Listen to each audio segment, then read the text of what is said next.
What if, starting tomorrow morning, every human being on Earth decided, without warning or reason, to help one another? Not just be nice. Not just donate once a year or hold the door open. No, I mean actively help, without expecting anything in return. What would happen? Let's say it begins with a small action. Somewhere in New York City, someone holds up traffic just a moment longer to help an elderly woman cross the street. She's grateful, but what matters more is what comes after. The driver behind, instead of honking, smiles and waves. Later that day, he notices a woman struggling with groceries and helps her carry them up the stairs. She, in turn, cooks a little extra dinner and brings it to her lonely neighbor. And just like that, the virus of kindness begins to spread, except it's not a virus. It's a choice.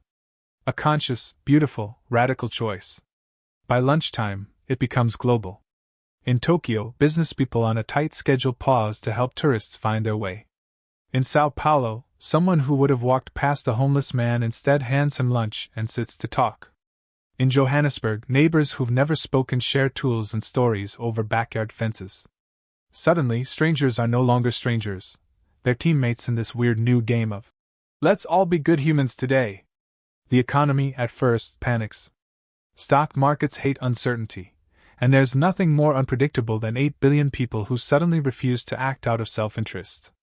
But within days, something strange happens. Workplaces shift. Instead of climbing over each other for promotions, coworkers begin mentoring one another. CEOs give up bonuses to raise wages. Factories retool to produce cleaner energy, not because of regulations, but because engineers start asking, what would help the most people? Traffic transforms. When someone needs to merge, people actually let them. Horns become rare. Road rage? Extinct. Entire communities come out to clean parks, repaint schools, rebuild homes, not because they're paid to, but because someone said, I could help, so why wouldn't I? Wealth redistributes, not forcibly, but organically.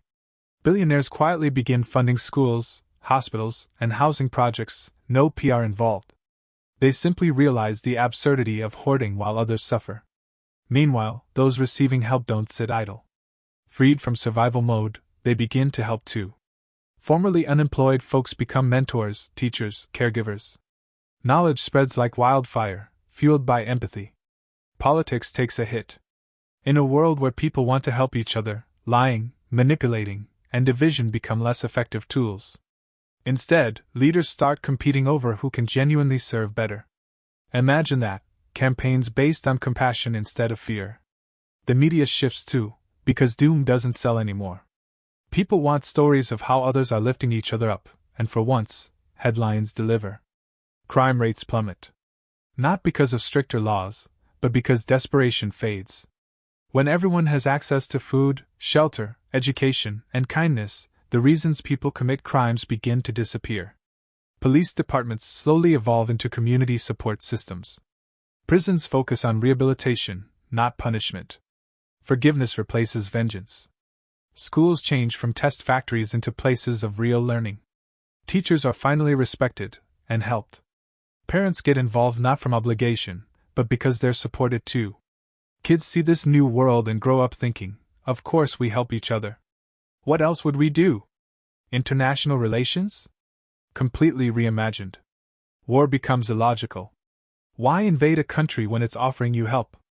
Borders still exist, but they're no longer walls, they're bridges. Countries compete not in arms races, but kindness races. Who can eliminate homelessness first? Who can plant the most trees? Who can save the most lives? Of course, there would be problems. Not everyone can be helped the same way. Some would burn out trying. Some would feel overwhelmed. But because the world is now based on help, even those people are helped. There's no shame in asking for rest. You don't lose value by needing care. In fact, that's when the help becomes most beautiful, when it catches you at your lowest and lifts you back up, no strings attached. Technological progress would explode. Why? Because instead of guarding patents or chasing profits, researchers and inventors collaborate. How can we solve this faster, together? Becomes the norm. Cancer? Attacked by every lab at once. Climate change? Engineers, farmers, and policymakers all working side by side. Even space exploration gets a boost. After all, once Earth is a team, why not go explore the stars together? Religion, race, gender, borders, all the things we've used to divide, don't disappear, but they stop being weapons. They become colors in a painting, notes in a symphony. Diversity isn't tolerated, it's celebrated. Because helping doesn't care where you're from.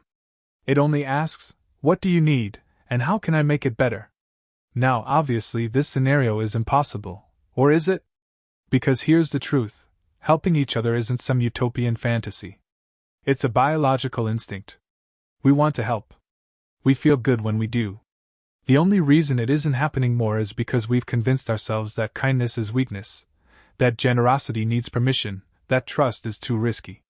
But what if, just once, we ignored that voice? What if helping each other wasn't the exception, but the rule? You'd still have bad days. There'd still be rain, heartbreak, loss. But you'd never face it alone. Because in this world where everyone helps, someone would always be there. Not to save you, but to stand beside you. And maybe, that's all we ever really needed.